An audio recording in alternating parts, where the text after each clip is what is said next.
శివాయ గురవే నమః. శ్రీ గురుభ్యో నమః. ఓం శ్రీం హ్రీం నమః శివాయ. శ్రావణ మాస ప్రయుక్తంగా శక్తి పంచాక్షరి మంత్ర పురస్చరణ అనుష్ఠానాన్ని చాలా దిగ్విజయంగా చేసుకున్నాము. ఆఖరి 3 రోజులు ఇంకా మిగిలి ఉన్నాయి. అందువల్ల తామెల్లరూ 108 సార్లైనా కనీసం జపం చెయ్యండి. దీంతో పాటు 12 జ్యోతిర్లింగం యొక్క విశేషత్వం గురించి చెప్పుకున్నాము.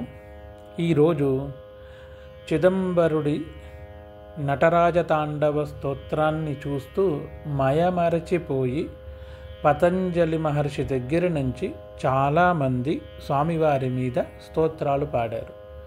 ప్రతి స్తోత్రము తాండవం, తాండవ స్థితి అనే సంబంధమైన శబ్ద తరంగాలు వచ్చేటట్టుగానే చెప్పారు.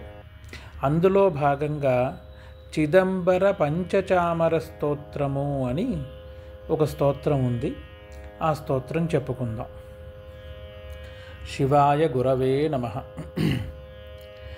కదంబకానన ప్రియం చిదంబయా విహారిణం మదేభకుంభగుంపిత స్వడింభలాలనోత్సుకం సదంభకామఖండనం సదంబువాహినీధరం హృదంబుజే జగద్గురుం చిదంబరం విభావయే సమస్తభక్తపోషణ స్వహస్తబద్ధకంకణం ప్రశస్తకీర్తివైభవం నిరస్తసజ్జనాపదం కరస్థముక్తిసాధనం శిరస్థచంద్రమండనం హృదంబుజే జగద్గురుం చిదంబరం విభావయే జటాకిరీటిమండితం నిటాలలోచాన్వితం పటీకృతాష్టదిక్తటం పటీరపంకలేపనం నటౌఘపూర్వభావినం కుఠారపాశధారిణం హృదంబుజే జగద్గురుం చిదంబరం విభావయే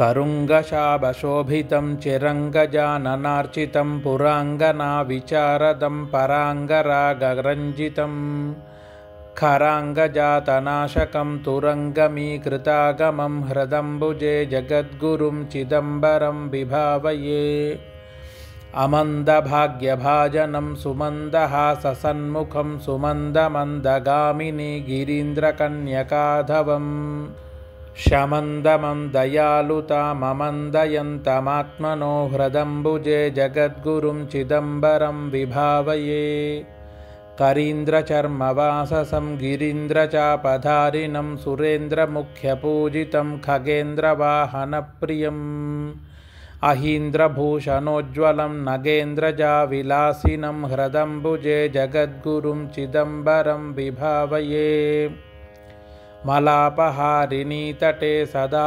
విలాసకారిణం బలారిశాపభంజనం లలామరూపలోచనం లసత్ఫణీంద్రహారిణం జ్వలత్రిశూలధారిణం హృదంబుజే జగద్గురుం చిదంబరం విభావయే శశాంకభానువీతిహోత్రరాజితాత్రిలోచనం విశాలవక్షసం సుదీర్ఘబాహుదండమండితం దిగంబరోలసద్వపుర్ధరంధరారథాన్వితం హృదంబుజే జగద్గురుం చిదంబరం విభావయే సదంతరంగసజ్జనోఘపాపసంఘనాశనే మదాంధయుక్తదుర్జనాల్లి శిక్షణే విచక్షణః చిదంబరాఖ్యసద్గురుస్వరూపమేత్యభూతలే సదాశివో విరాజితే సదాముదాన్వితో హరః చిదంబరాఖ్యసద్గురోరిదం సదా విలాసినం ముదా లిఖంతి ఏ సకృత్సదోపమానమష్టకం సదా వసేత్తదాలయే హరిప్రియా తదాననే విధిప్రియా చ నిశ్చలా జగద్గురోరనుగ్రహాత్. ఇది శ్రీ చిదంబర పంచచామర స్తోత్రం సంపూర్ణం.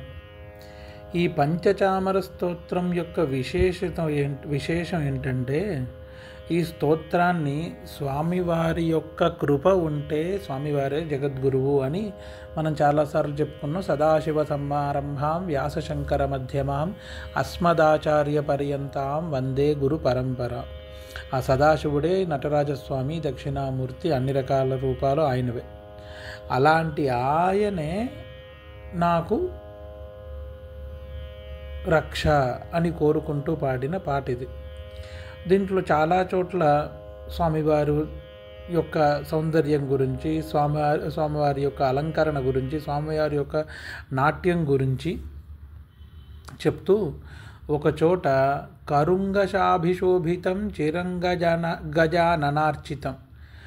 గజాననార్చితం అంటే ఏనుగు చేత, అంటే గణపతి చేతే పూజించబడ్డవాడు అని చెప్తూ పురాంగనా విచారదం పరాంగరాగరంజితం. ఎన్ని రకములైన సంగీత శాస్త్రంలో రాగాలున్నాయో అన్ని రాగాల చేత ఆయన మీద పాటలు ఉన్నాయట. అటువంటి ఆయన నన్ను రక్షించుగాక. ఎలా రక్షించుగాక అంటే అమంద భాగ్యభాజనం, నా యొక్క మందభాగ్యం ఏదైతే ఉందో దాన్ని భాజనం నాశనం చేసి సుమందహాస సన్ముఖం, సుమందహాసంతో సన్ముఖంగా శుభముగా, అంటే చాలామందికి ఒక యోగం ఉంటుంది, అది వారికి కూడా తెలియదు. వారు వెళ్ళిన చోట ఆ పని చెడిపోతుంది, వారు ఉన్న చోట పని ఏది కాదు. ఇలా కొన్ని మందభాగ్యం అనే యోగం ఉంటుంది కొంతమందికి. ఆ దోష నివారణకి ఈశ్వరానుగ్రహం తప్ప ఏం లేదు. ఎందుకంటే మహాపురుషులు, ఋషులు, తపస్సంపన్నులు, సువాసనులు, నిత్యము లలితారాధన చేసే సువాసినులు, నిత్యం సంధ్యా చేసే బ్రాహ్మణుడు, ఇలా కొంతమంది వస్తే మంచి శుభము జరగాలి. అదే జరగాలని చెప్పేసి అది అందరి యందు ఆ శుభం ఎప్పుడూ ఉండాలి అనాలి అంటే దానికి ఈశ్వరుడి కృప తప్ప వేరేదీ లేదు. ఆ ఈశ్వరుడి కృప ఉంటే ఎటువంటి కష్టమైనా సరే మారిపోయి, ఎటువంటి దౌర్భాగ్యమైన మందభాగ్యమైనా పోయి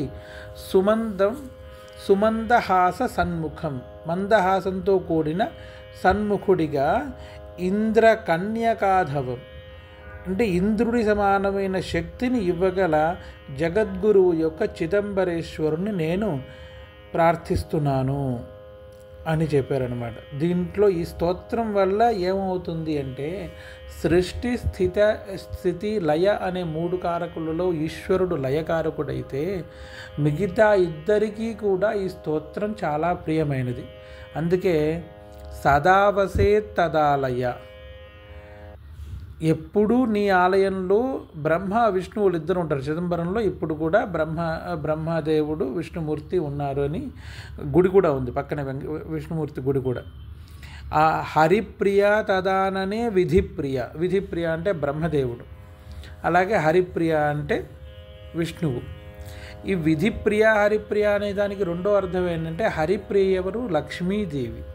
విధిప్రియ ఎవరు? సరస్వతీదేవి. వీరిద్దరి కృప కూడా ఎల్లప్పుడూ నా యందు ఉండుగాక అని కోరుతూ నిశ్చలా జగద్గురోరనుగ్రహాత్, అచంచలమైన స్థితితో నిశ్చలముగా సరస్వతి లక్ష్మి నా యందు ఎల్లప్పుడూ అనుగ్రహించుగాక.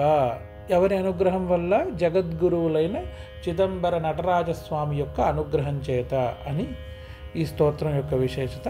రేపటి రోజు ఇంకొక దాంట్లో మళ్ళీ కలుసుకుంటాం. శివాయ గురవే నమః.